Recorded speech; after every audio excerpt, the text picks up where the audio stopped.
Kembali lagi dengan saya Kali Masada dan hari ini secara spesifik kita akan membahas video dengan judul ya, cara mencari the next Aster. Bagaimana mengidentifikasi asymmetric bet di market crypto.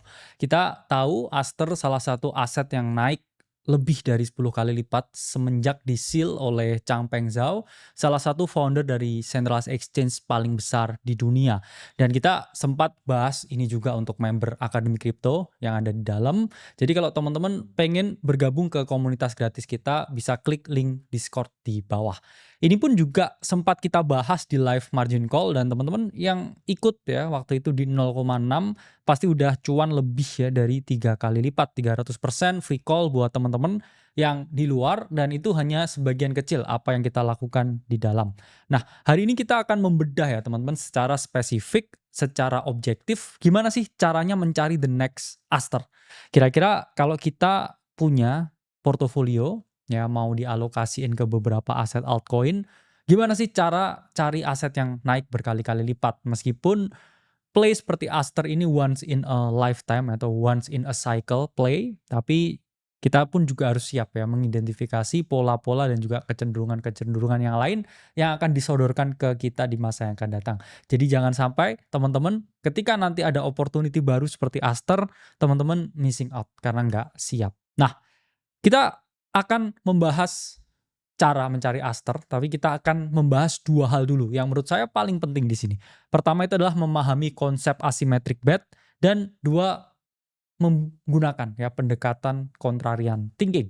Nah, kita di sini kalau mau mencari return yang anomali, return yang di atas dari Bitcoin, kita itu mencari yang namanya alpha. Aster ini juga alpha. Dalam artian ketika teman-teman bisa mengambil peluangnya dengan cepat, oke, dengan size yang besar dan positioning yang oke, teman-teman ini akan bisa capturing opportunity dan memperoleh keuntungan di market.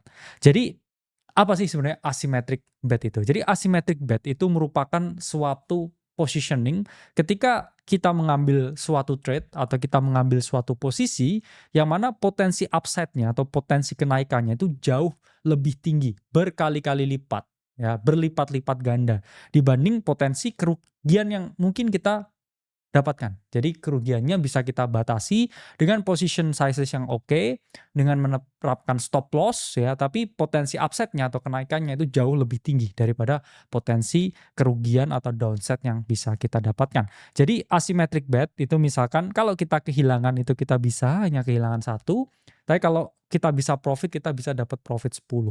Sama seperti Aster. Misalkan waktu itu kita positioning dan beli 1 juta rupiah.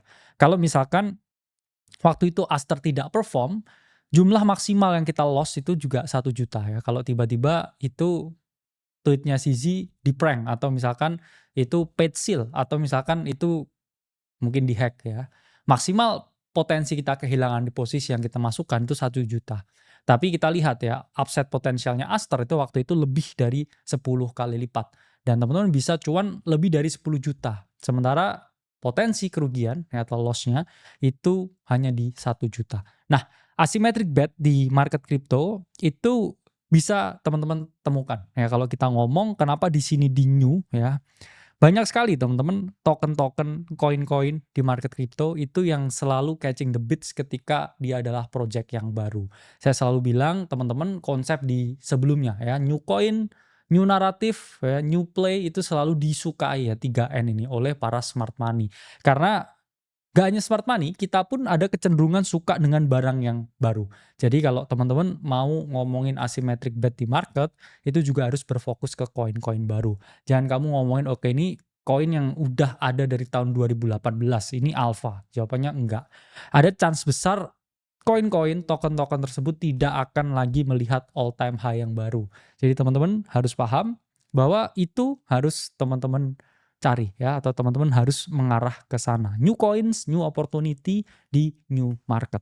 Nah, ini sebagai contoh ya teman-teman, penerapan dari asymmetric bet. Saya selalu ngomongin sizing yang ini udah berkali-kali maksimal ketika kita punya slot ya untuk altcoin, itu 1/10 ya, atau 10% dari maksimal slot yang kita pakai. Misalkan kita ini punya $1.000 untuk berinvestasi di altcoin dan maksimal nih satu koin itu $100 ketika kita masuk dan misalkan yang perform hanya satu yang jadi aster kemarin dia udah bisa cuan ya lebih dari $1.000. Jadi kalau 9 yang lainnya ini rugi atau 9 yang lainnya ini nggak perform, teman-teman tetap mendapatkan apresiasi keuntungan ya karena satu ini bisa menutup ya semua kerugian yang ada. Jadi itu adalah konsep ketika teman-teman mau menerapkan yang namanya asymmetric bet atau asymmetric opportunity. Nah, misalkan ya, ada satu yang naik 20 kali lipat dari $100 ini jadi $2.000 dan 9 lain ya yang nggak perform yang minus 900 itu teman-teman dapetin 1.100 profit. Jadi teman-teman harus paham bahwa di market itu nggak semuanya itu mengalami keuntungan. Ada juga ya rekomendasi yang teman-teman dapetin dari watchlist dan lain sebagainya itu tidak perform, hanya satu yang outperforms everything dan itu happens a lot juga di dalam market. Jadi teman-teman harus paham bahwa hedge fund pun ini juga memiliki konsep yang sama ya. Ini kalau kita ngomong Yeezy Labs yang sebelumnya itu adalah Binance Labs, ini bisa ya teman-teman lihat di website Chain Broker dan teman-teman lihat apa aja sih yang mereka investasikan. Mereka ini juga nggak semuanya perform ya teman-teman. Kalau di sini lihat hanya satu Aster yang hijau dari 7 hari terakhir, Sui merah, Ethena merah, Aptos merah, Celestia merah. Jadi memang hanya satu yang perform, itu bisa menutup semua yang tidak perform. Itu pun juga cara barbell strategi yang diterapkan oleh berbagai hedge fund di dunia. Jadi mereka pun juga paham ya teman-teman, sulit yang mencari alpha di market, itulah mengapa mereka menerapkan strategi yang namanya diversifikasi. Nah, selanjutnya kita akan membahas mengenai pendekatan kontrarian untuk mencari alpha di market. Jadi pada dasarnya ya menemukan alpha, ini kita ngomongin higher return dan juga risk yang lebih rendah. Kita pengennya dengan kita menemukan alpha di market, kita memperoleh potensi return yang jauh lebih tinggi, sementara risknya atau risikonya itu bisa jauh lebih kecil. Jadi seringkali ya tolak ukurnya itu adalah berapa banyak ya profit yang kita peroleh dan juga berapa besar ya risiko yang kita korbankan. Dan kadangkala ya teman-teman untuk menjadi seorang kontrarian sejati itu teman-teman harus benar-benar berani melawan sentimen pasar. Biasanya kalau kebanyakan orang itu bullish, market itu koreksi. Kalau kebanyakan orang bearish, market itu tiba-tiba naik ya. Jadi melawan orang banyak itu adalah hal yang bisa teman-teman lakukan kalau teman-teman itu mau menjadi seorang kontrarian. Asalkan harus didukung data, fakta, dan angka. Jangan tiba-tiba semua orang bullish, karena memang datanya itu mengatakan ini bullish, tapi kamu berpikir kontrarian. Enggak semua orang pasti salah, tapi tanpa ada data, fakta, dan juga angka yang membacking omongan kamu tersebut, itu sama aja bohong. Ya, jadi teman-teman harus paham, kontrarian boleh, tapi harus didukung dengan data, fakta, dan juga angka. Oke? Dan sama seperti Warren Buffett ya, Warren Buffett pun juga selalu menerapkan yang namanya margin of safety. Beliau itu suka sekali membeli saat murah dan juga menjual ketika semuanya ini hype. Disitulah beliau ini memperoleh banyak sekali keuntungan. Jadi beliau ini suka sesuatu yang tidur ya, yang under value ya, di bawah margin of safety. Dia merasa aman membeli dan kemudian ketika semua orang udah ada di dalam, baru dia melakukan yang namanya penjualan. Jadi teman-teman harus paham, beli saat murah, jual saat hype. Nah, sama juga ya studi kasus kontrarian. Dulu ketika institusi besar belum ada di sini, mereka tuh selalu ngomongin negatif tentang kripto, ngomongin negatif tentang Bitcoin. Ya, kita ngomong CEO JP Morgan, CEO BlackRock bilang Bitcoin itu hanya batu, ya Bitcoin itu sampah, ya Bitcoin bubble dan lain sebagainya. Tapi sekarang ketika harganya tinggi dan mereka perusahaannya yang udah memiliki exposure di Bitcoin, mereka bilang Bitcoin adalah masa depan, ya. Bitcoin adalah the next ya, future of money. Bitcoin akan ke $1 juta.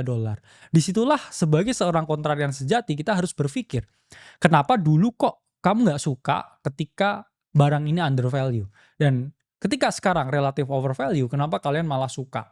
Itu harus menjadi suatu pertanyaan yang sangat objektif di pikiran kita. Berarti memang mereka ini selalu bergerak sesuai dengan ya apa yang dipikirkan oleh para retail. Jadi retail itu suka sesuatu yang over value, sesuatu yang sangat terlambat, dan mereka berharap ya bisa seizing opportunity untuk menjual ya ketika semua orang ini sedang dalam rasa yang serakah. Oke? Dan Kita akan membahas ya bagaimana strategi hedge fund ini juga untuk mencari potensi alpha di market. Oke, pertama kita ngomongin ya rumus kesuksesan dari hedge fund. Pertama, mereka itu tidak melihat harga, mereka itu melihat fundamental. Siapa sih tim pengembangnya? Utilitas proyeknya untuk apa? Teknologinya seperti apa? Tokenomicsnya bagus atau buruk? Komunitasnya gimana? Mereka itu nggak lihat harga. Selama matriks fundamentalnya itu masih oke, mereka akan terus berinvestasi pada altcoin tersebut. Begitu juga sebaliknya. Kalau misalkan fundamentalnya semua jelek, ya harganya pun murah, mereka juga nggak akan mau beli. Kemudian mereka pun untuk mendukung analisa fundamentalnya, mereka juga menganalisa on-chain sangat mendalam, ya total value lock, berapa banyak aset yang ada di dalam protokol, kemudian berapa banyak ya wallet aktifnya, dan juga pertumbuhan tokennya itu seperti apa, selalu mereka analisa. Dan mereka juga selalu menyukai ya yang namanya mispricing dan juga inefisiensi. Dimana ketika ada aset yang TVL-nya gede, tapi harganya masih relatif murah ya, atau misalkan market cap-nya ya teman-teman itu masih kecil sementara TVL-nya besar, mereka juga bisa melihat oh ini mispricing, harusnya dia dihargai lebih tinggi. Jadi hedge fund juga melihat ya kira-kira apa sih yang cocok untuk kita beli sekarang. Dan selanjutnya ya mereka suka sekali ya networking dan juga mencari informasi, apalagi kalau misalkan mereka itu pengennya ya masuk sebelum project itu ada di market. Jadi di dalam ya mereka itu membuat suatu formasi ya untuk bisa memperoleh berbagai token-token tersebut di harga ya sebelum listing di centralized exchange. Dan selanjutnya, hampir semua strategi hedge fund yang saya breakdown, 60-80% portofolio mereka itu di Bitcoin. Karena apa? Karena mereka tahu itu yang hanya akan naik ya dalam jangka panjang. Bahkan sedikit sekali yang punya exposure besar di Ethereum. Ya, jadi mostly 60-80% di Bitcoin. Baru sisanya ya dari portofolionya itu untuk stablecoin dan juga altcoin. Jadi begitu ya cara mainnya hedge fund.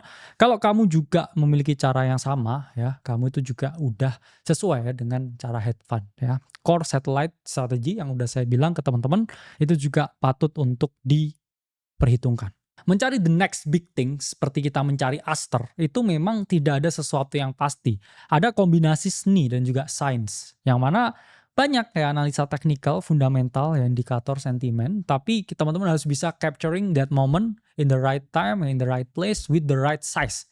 Karena percuma juga kalau teman-teman, oke, this is the next big thing, tapi kayak, wah bener nggak ya? Terus masuknya ragu, posisinya itu 10% daripada dia seharusnya. Itu bisa menyebabkan ya teman-teman underexpose ke dalam suatu play yang mengalami kenaikan yang signifikan, dan saya nggak mau itu terjadi ke teman-teman. Jadi gimana mengidentifikasi asymmetric opportunity di market crypto? Pertama, selalu pantau tren dan sektor baru. Kita tahu ya 2020 geger dulu DeFi, Decentralized Finance, yang mana dianggap ya bisa menggantikan bank dan lain sebagainya, karena waktu itu ya semuanya COVID, kemudian ada tren NFT di 2021 dengan Metaverse, gaming dan lain sebagainya. Oke. Lalu tren berubah ya teman-teman di 2023 ya, layer 1 mengalami kenaikan dan lain sebagainya. Jadi teman-teman harus bisa spotting opportunity.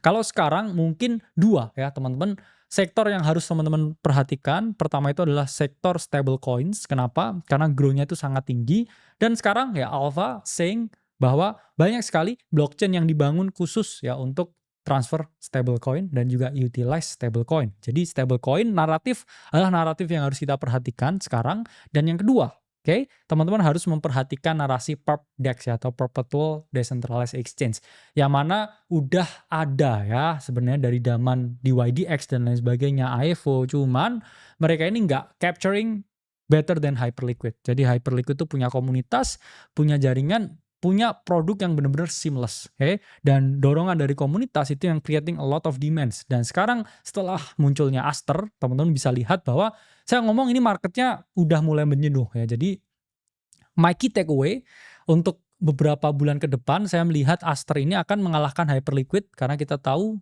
tingginya ya ego dari Changpeng Zhao, yang mana dia udah sukses di centralized exchange. Saya ngomong dia akan pengen ya sukses di centralized exchange, dia akan salib Hyperliquid secara market cap, dan itu yang saya lihat terjadi. Tapi setelah itu, ini sudah mulai jenuh ya. Kalau kemarin banyak rumor juga ya, SBF ya, founder dari FTX dulu, beliau ini nge-tweet ya dari dalam jeruji besi GM ya, good morning. Saya rasa ya beliau ini juga gatel nih lihat Battle of the Perpetual Decentralized Exchange, dan Saya rasa itu udah ya, dalam artian pasti akan ada narasi yang baru. Jadi saya akan melihat narasi stablecoin dan ya even ketika kita memasuki bear market pun narasi stablecoin itu akan menjadi narasi yang sangat amat seksi, oke? Jadi sometimes ya contoh pada DEX kamu nggak perlu jadi yang pertama, kamu hanya perlu ya jadi yang kedua tapi lebih mempesona. Ya, itu rumusnya kalau kamu mau dilihat oleh market. Karena sekarang pun ya Aster pun juga udah mengalahkan Hyperliquid in terms of volume and revenue. Ya 9 juta USD revenue dalam waktu 1 hari setelah listing ya tidak begitu lama. That's the power of KOL ya, atau Key Opinion Leader kalau teman-teman ngomong. Chang Peng Zhou ini punya duit yang banyak, punya influence yang gede, dia bisa move the market dan ya let's see, oke? Nah, selanjutnya berbagai big player itu juga memiliki screening tools yang oke ya. Pertama, kalau mau lihat new listing yang saya ngomong ke teman-teman, biasanya alpha itu selalu ada di new listing. Teman-teman bisa pakai CoinMarketCap, CoinGecko yang melihat bagian recently added untuk melihat gimana sih ya token-token apa sih yang baru aja ya listing saya bisa beli dan lain sebagainya. Selanjutnya teman-teman ya bisa menggunakan DEX tools ya, DEX screener ya, agregator DEX lain untuk melihat ya biasanya pair-pair awal yang bisa luncur di DEX ya. Karena sebelumnya ya Aster yaitu namanya juga APX ya, origin contract dari Aster yang mana dia juga udah live juga ya di jaringan BSC. Nah, selanjutnya teman-teman juga bisa melihat ya media sosial dan juga sentimen ya. Twitter atau X is the best place ya to get alpha. Dan teman-teman juga bisa pakai Lunar Crush, sentimen, Kaito untuk kurasi ya berbagi informasi dari Twitter. Tapi kalau teman-teman nggak punya tools tersebut ya nyalain notifikasi di Twitter dan juga bookmarking ya a lot of alpha itu juga bisa menjadi sesuatu yang cukup menarik untuk dilakukan. Selanjutnya on-chain alert ya ada whale alerts yang bisa teman-teman maksimalkan ya untuk melihat kira-kira gimana ya akumulasi token yang terjadi oleh para pemain besar. Selanjutnya teman-teman bisa melakukan analisa fundamental karena ingat ya smart money itu nggak melihat harga, mereka melihatnya fundamental. Oke, pertama bisa teman-teman melakukan analisa fundamental singkat ya. Pertama, lakukan penilaian ya, baca white papernya, lihat websitenya, kira-kira project ini ngapain. Karena banyak sekali teman-teman di sini yang membeli altcoin nggak ngerti itu layer 1, layer 2 atau meme coin. Karena banyak yang ngomongin saya beli. Apakah bisa cuan? Bisa. Cuman apakah kamu tenang dengan membeli sesuatu yang tidak kamu ketahui meskipun kamu cuan ya. Jadi intinya ini bukan hanya tentang cuan, tapi mengerti apa yang kamu lakukan dan lakukan apa yang kamu mengerti. Jangan kebalikannya. Oke?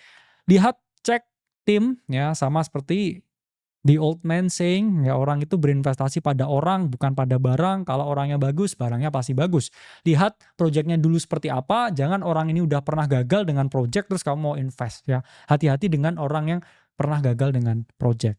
Lihat tokenomicsnya, teman-teman harus pahami juga, oke? Bagaimana ya distribusi token dan lain sebagainya, supply dan lain sebagainya, itu juga hal yang sangat harus teman-teman perhatikan.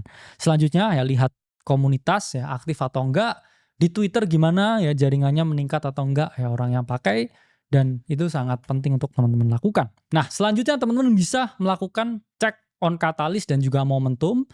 Jadi teman-teman bisa melihat ya momentum itu diciptakan oleh banyak hal. Sama seperti Aster yang diciptakan momentumnya oleh CZ dan akhirnya semua orang di komunitas kejar ya harganya naik terus dikejar terus.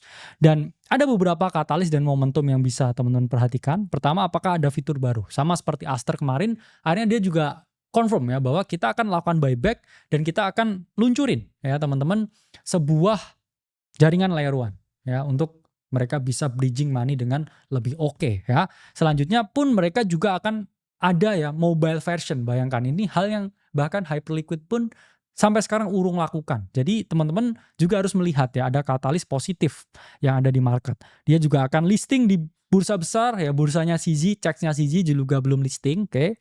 Kemitraan strategis, kemarin juga ada partnership dengan Trust Wallet, oke, dukungan influencer otomatis ya karena CZ nge-tweet semuanya jadi ikut ke sini. Selanjutnya lihat ya momentum harganya seperti apa. Selanjutnya teman-teman evaluasi risk to reward karena risk to reward does really matter yang saya ngomong ya. Sama seperti ya di sini contoh ya atau evaluasi risk to rewardnya misalkan token saat ini market cap 50 juta. Kalau kamu masuk dan sukses naik 10 kali ke 500 juta, kamu akan 10x. Tapi kalau gagal ya anggap aja itu ke 0 ya. Misalkan token saat ini ya kamu masukin misalkan $100 dia naik 10 kali lipat jadi $1.000. $100 gagal ya, kamu bisa rugi $50 sampai $100. Ini risk to reward 1:10. Jadi asymmetric bet itu bukan tentang hanya kamu trading, kayak mencet tombol, ngatur leverage. Tapi memiliki risk to reward ya, framework di dalam kepala kalian untuk mengetahui kira-kira ini aset bakal kemana naiknya. Nah, selanjutnya kita akan membahas lebih dalam mengenai positioning ya, sizing dan juga manajemen risiko. Jadi banyak orang yang di sini gagal dengan manajemen risiko. Misalkan kemarin, oke, saya mau all in Aster ya, sisi nge-tweet semua duitnya dimasukin. Kalau itu benar ya memang duitmu 10 kali lipat kekayaanmu. Tapi kalau itu salah, tiba-tiba di-hack, kamu kehilangan semua kekayaan yang kamu miliki. Jadi saya nggak pernah setuju dengan orang yang bisa bilang ya all in dan lain sebagainya, ya cacing-cacing naga-naga. I personally disagree. Kenapa? Karena nggak semua orang cocok dengan style tersebut. Dan nggak akan semua orang itu rela ya kehilangan significant amount of the wealth yang mereka create dengan susah payah. Jadi mereka harus benar-benar memiliki framework risk to reward yang bagus. Pertama ya, batasi exposure ya bet yang kamu pasang. 1-5% dari total portofolio yang kamu miliki, it's a very good ya untuk mencari potensi alpha. Let's say kamu 5% masuk Aster. Aster naik 10 kali lipat, 50%. Itu udah ngalahin return Bitcoin di tahun ini. Ya, jadi teman-teman harus paham, sizing does mean a lot of things. Oke, selanjutnya lihat diversifikasi. Jangan semua taruh di Aster, lihat juga project-project yang lain. Karena apa? Karena kalau kamu nggak melakukan diversifikasi dan Aster nggak perform, kamu akan cenderung mengalami yang namanya kerugian. Selanjutnya atur stop loss. Saya suka kalau alpha play, stop loss saya itu sebesar posisi yang saya masukkan. Misalkan ya, saya masuk Aster 10M. Saya nggak cut loss ketika dia turun ke 5M. Ya, saya anggap 10M itu jumlah saya cut loss-nya. Ya, seperti itu yang harus teman-teman pahami. Selanjutnya ambil profit ya secara bertahap. Oke, realisasikan keuntungan kalau dia naik. Nggak ada salahnya, saya juga moonback Aster ketika dia naik 2x, saya jual ya 100%. Karena saya nggak ngerti ya dia bakal naik terus atau enggak ya.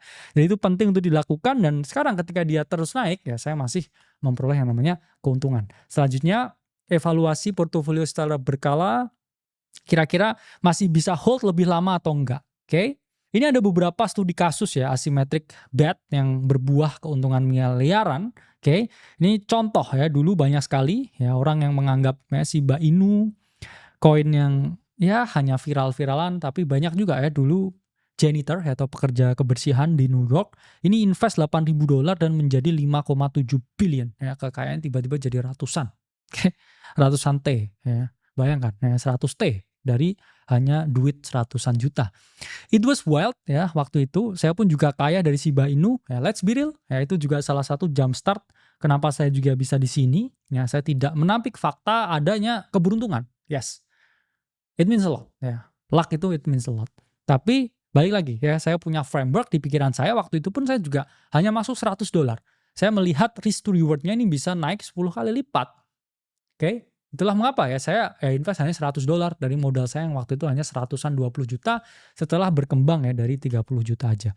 Selanjutnya teman-teman juga harus lihat ya portfolio, pendekatan itu sangat penting, riset juga sangat penting, tools dan sumber daya itu bisa teman-teman maksimalkan untuk mencari the next big things. Kita pun tidak ya terafiliasi, kita hanya menggunakan berbagai project ini. Untuk website, analisis dan agregator ya teman-teman bisa pakai CoinMarketCap, CoinGecko, Devi Lama untuk lihat TVL, ya, active user dan lain sebagainya. CoinMarketCap, CoinGecko ini basic crypto data untuk lihat website, white paper, harga dan juga chart. Nah, selanjutnya untuk on-chain ya teman-teman bisa pakai Glassnode, Sentiment, Dune, dan Messari. Ini cenderung untuk riset-riset ya, tapi menurut saya Delphi Digital risetnya itu lebih up to date. Selanjutnya sosial media ya, pakai X, Telegram, Reddit, atau platform berita yang lain, teman-teman juga bisa pakai Akademi Kripto. Dan kita juga selalu ya teman-teman kasih berita gratis harian ke teman-teman setiap hari. Jadi klik ya link Discord di bawah untuk teman-teman dapetin berita setiap hari. Selanjutnya ada kalender event ya, CoinMarketCal ya. Di sini kelihatan nih teman-teman setiap minggu ya ada apa, setiap bulan ada apa, bisa teman-teman ya di sini gunakan ya katalisnya. Nah, selanjutnya ya screening kriteria sendiri ya teman-teman misalkan punya cara sendiri. Saya maunya beli ya kalau market cap di bawah 50 juta. Ya TVL-nya minimal harus sekian, komunitasnya harus sekian. Itu juga preferensi yang bisa teman-teman bangun sendiri dengan ya menggunakan tools-tools yang kita omongin tadi. Oke, jadi kesimpulannya apa? Untuk bisa ya mencari the next aster, mencari alpha di market, memaksimalkan ya asymmetric opportunity atau asymmetric bet. Pertama ya, untuk mencari aster ya, yang selanjutnya teman-teman harus berfokus ke asymmetric bet. Teman-teman lihat sesuatu yang risikonya minim tapi potensi upside-nya tinggi.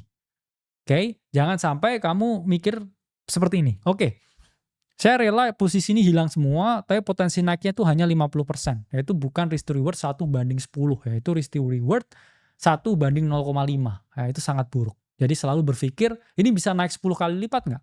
Ya, waktu itu yang dipikirkan, oke ini si Z punya centralized exchange yang paling gede, dia nge-tweet, ini bisa jadi saingannya hyperliquid, ya valuasi Aster segini, hyperliquid segini. Oke, itu teman-teman bisa melihat, oke ini asymmetric opportunity. Saya mau sizing in di sini.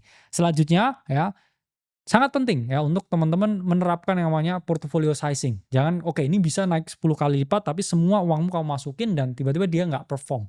Banyak yang seperti itu, banyak sekali. Oke, selanjutnya ya teman-teman harus ya ada sedikit nyali ya untuk sedikit ya contrarian thinking karena waktu itu juga banyak yang food ya atau fear, uncertainty, and doubt. Mereka ya selalu bilang ya hal negatif ketika dia launching dan itu yang harus teman-teman lawan ya pakai kepala dingin, pakai perhitungan yang matang. Jadi itu ya cara teman-teman untuk mencari the next aster. Semoga video ini bermanfaat dan fokus on asymmetric bet. Saya Kalimasada, sampai berjumpa di video selanjutnya.